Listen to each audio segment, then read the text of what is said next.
João Acácio Pereira da Costa, o bandido da luz vermelha. Você já ouviu falar dele?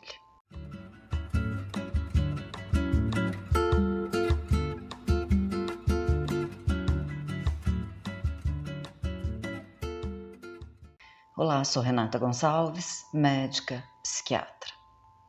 Bem, João Acácio nasceu em Joinville em 1942 e ficou órfão aos 4 anos e foi morar com um tio. Ele e seu irmão mais velho. E segundo ele, sofria maus tratos físicos e psicológicos, eram obrigados a praticar trabalhos forçados e pesados em troca de comida. E então, quando adolescentes ainda, João resolveu que era melhor morar nas ruas. E aí se juntou a um bando, né, de adolescentes também moradores de rua e começaram a praticar pequenos delitos, roubos.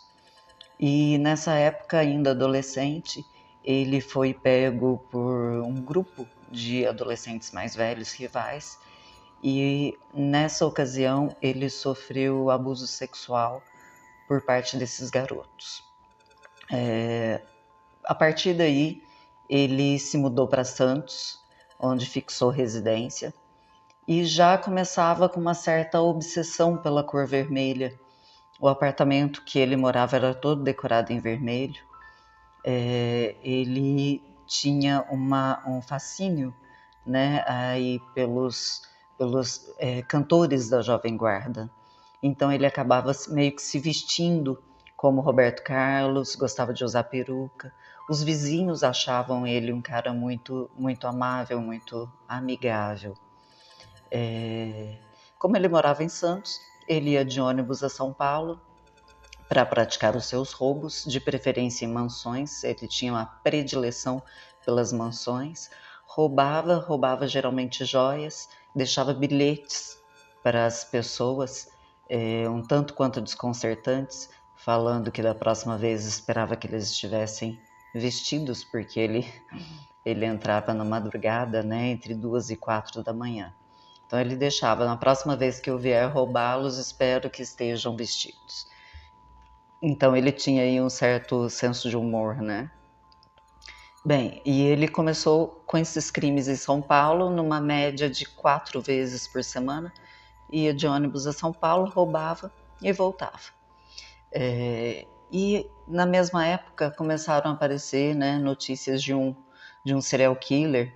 Bem, então ele acabou desenvolvendo um certo fascínio por esse bandido americano que foi condenado à morte na câmara de gás, porque esse bandido ele estuprava as mulheres e quando ele chegava já com a lanterna de luz vermelha para amedrontar mesmo, para mostrar o que ele estava disposto a fazer.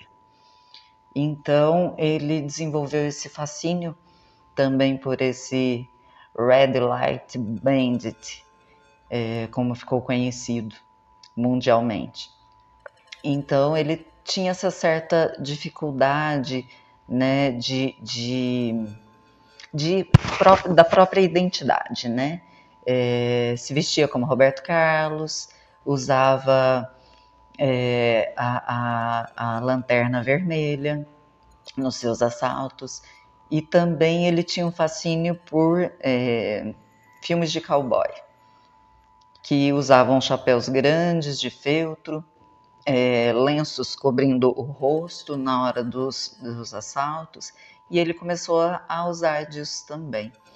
Então, para a polícia ficava muito difícil no início, porque ele desenvolveu outros tipos de meios, né, de assalto. Umas vezes ele usava a lanterna, outras vezes ele ia vestido de cowboy, outras vezes foi conhecido também como o bandido macaco, porque ele usava um macaco de carro para abrir as janelas, para assaltar. Então a história dele foi indo por este rumo. Ele ia muito para o Rio de Janeiro, segundo ele ia de ônibus para roubar carros e trazer para o desmanche, então ele ia de ônibus e voltava de carro. Então foram centenas de carros.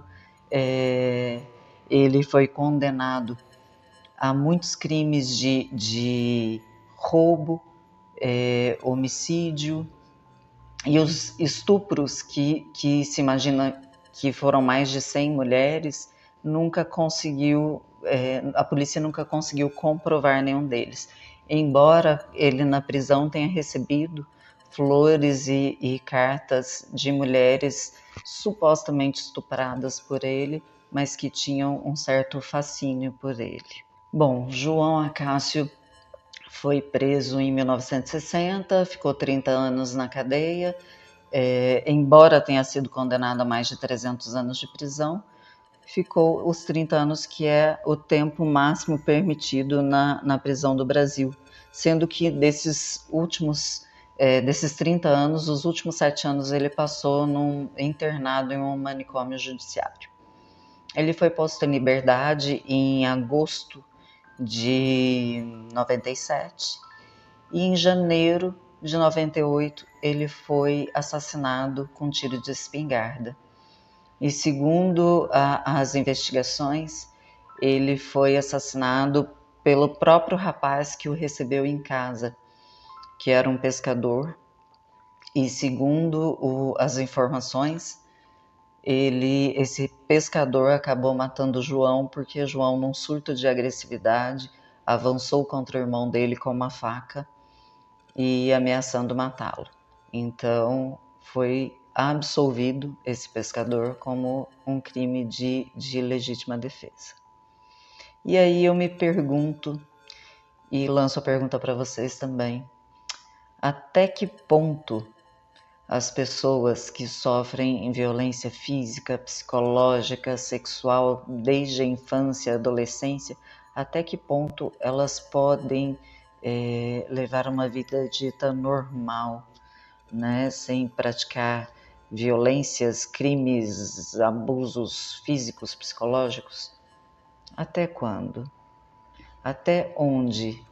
Será que essas pessoas que sofrem tudo isso têm condição de não passar isso adiante, de não passar este sofrimento para outras pessoas? O que vocês acham?